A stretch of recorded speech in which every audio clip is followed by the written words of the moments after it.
ಅಯ್ಯಯ್ಯೋ ಯಾಕಪ್ಪ ಇದನ್ನು ಅಡ್ಡ ಬಂತು, ನನ್ನ ಕೆಲಸ ಆಗೋದೇ ಇಲ್ಲ.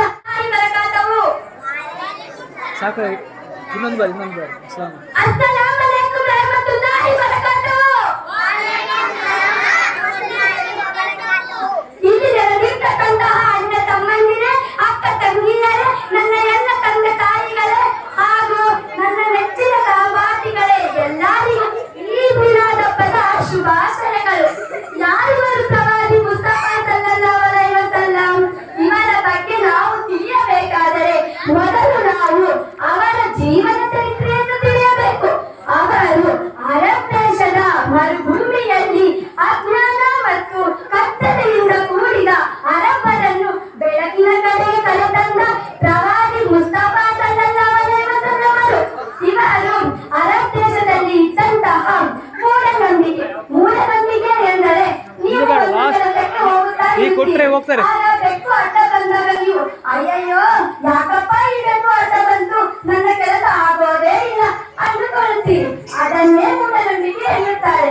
ಇದನ್ನು ಬಿಟ್ಟು ಇದನ್ನು ಇಡೀ ಜಗತ್ತಿಗೆ ಸುಳ್ಳು ಎಂದು ತೋರಿಸಿಕೊಟ್ಟವರೇ ಹಾಗೆಯೇ ಇವರು ಇಡೀ ಜಗತ್ತಿಗೆ ಹೆಣ್ಣು ಮಕ್ಕಳಲ್ಲಿ ಅತ್ಯಾಚಾರ ನಡೆಯುತ್ತಿತ್ತು. ಅತ್ಯಾಚಾರವನ್ನು ಖಂಡಿಸಿ ಹೆಣ್ಣು ಮಕ್ಕಳಿಗೆ ಒಳ್ಳೆಯ ದಾರಿಯನ್ನು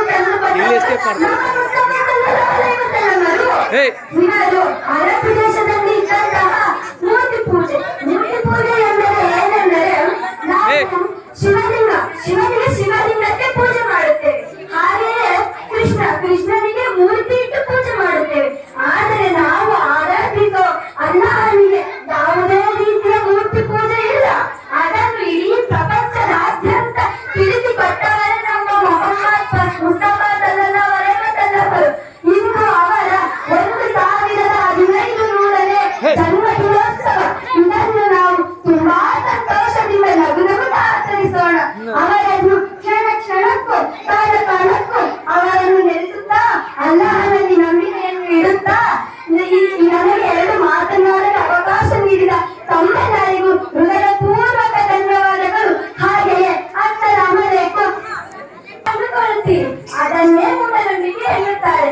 ಇದನ್ನು ಬಿಟ್ಟು ಇದನ್ನು ಇಡೀ ಜಗತ್ತಿಗೆ ಸುಳ್ಳು ಎಂದು ತೋರಿಸಿಕೊಟ್ಟವರೇ ಪ್ರವಾದಿ ಮುಸ್ತಫಾ ಸಲ್ಲಲ್ಲಾಹು ಅಲೈಹಿ ವಸಲ್ಲಂ ಅವರು. ಹಾಗೆಯೇ ಇವರು ಇಡೀ ಜಗತ್ತಿಗೆ ಹೆಣ್ಣು ಮಕ್ಕಳಲ್ಲಿ